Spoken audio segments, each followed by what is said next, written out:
আল্লাহ নির্দেশ দিলেন, ইয়া আইয়ুহান নবী কুল লিআজওয়াজিকা ওয়া বানাতিকা ওয়া নিসাইল মুমিনিনা ইউদুদিনা আলাইহিন্না মিন জালাবিবিহিন্না।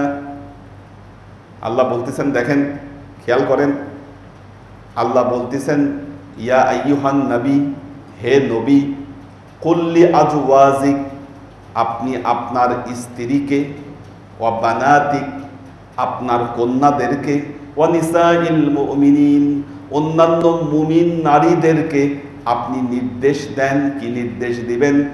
ইউদুনিনা আলাইহিন্না মিন জালাবিবিহিন্না, তারা যেন তাদের শরীরের উপরে একটা জেলবাব ব্যবহার করে। কি ব্যবহার করে? জেলবাব। জালাবিবিহিন্না শব্দটা জেলবাব। জেলবাবটা কি? জেলবাবটা হলো এমন একটা পোশাক যেটা শরীরের উপর দিয়ে থাকবে, কি যেটা শরীরের স্বাভাবিক সৌন্দর্যকে ঢেকে রাখবে, এটা হলো জেলবাব। আমাদের এখানে আমরা যেটাকে বলি বোরখা বলি, এটা আমাদের প্রচলিত ভাষায় আমরা বলি বোরখা। যেই জিনিসটাকে আমরা বোরখা বলছি সেটাকে পবিত্র কোরআনে বলা হচ্ছে জেলবাব, শরীরকে ঢেকে রাখবে।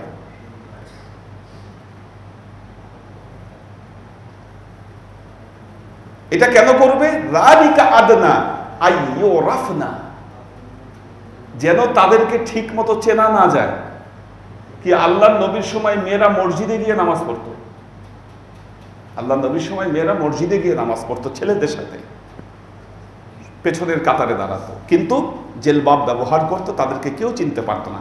এমনভাবে নিজেকে ঢেকে রাখতো এই জেলবাব দিয়ে যেন তাকে চেনা না যায়।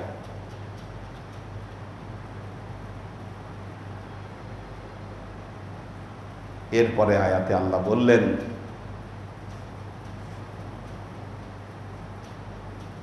কুল্লিল মুমিনাতি ইয়াগদুদনা মিন আবসারিহিন্না ওয়া ইয়াহফাজনা ফুরুজাহুন্না ওয়া লা ইউবদিনা যিনাতাহুন্না ইল্লা মা যাহারা মিনহা। দেখেন আল্লাহর নির্দেশ কি।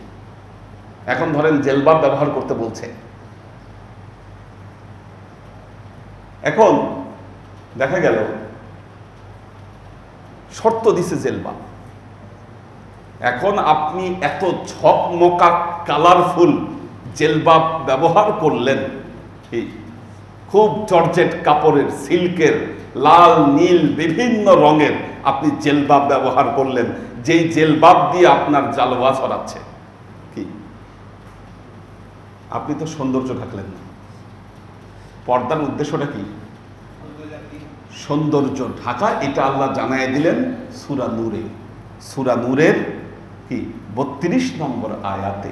দেখেন সূরা নূরের 32 নম্বর আয়াতে আল্লাহ স্পষ্ট করলেন, অকুল্লিল মুমিনাতি ইয়াগদুদনা মিন আবসারিহিন্না, আপনি নারীদেরকে বলেন তারা যেন তাদের চোখকে হেফাজত করে, ওয়া ইয়াহফাজনা ফুরুজাহুন্না, তারা যেন তাদের লজ্জাস্থানকে হেফাজত করে, ওয়ালা ইউবদিনা যিনাতাহুন্না ইল্লা মা যাহারা মিনহা, তাদের যেই সৌন্দর্য আপনা আপনি প্রকাশ না পায় প্রয়োজনের কারণে। এখানে একটা অপশন দিয়েছে, দেখেন যদি কাউকে এমন কোনো কাজ করতে হয়, অফিসিয়াল কাজে হাত বের করতে হয়, হাত বের করতে হয় বা কোনো কাজ করতে হয়, অতটুকু বৈধ করা হয়েছে।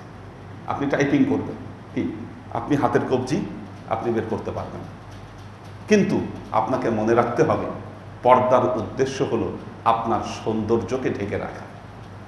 আপনি এমন ৮-৬০ বোরখা পরলেন, আপনার দেহ অবয়ব সব বোঝা যাচ্ছে। আপনি এমন রংচঙা পর্দা ব্যবহার করলেন যে সেটা আরো আপনার সৌন্দর্যকে উস্কে দিচ্ছে। কি তাহলে তো এটা হলো না।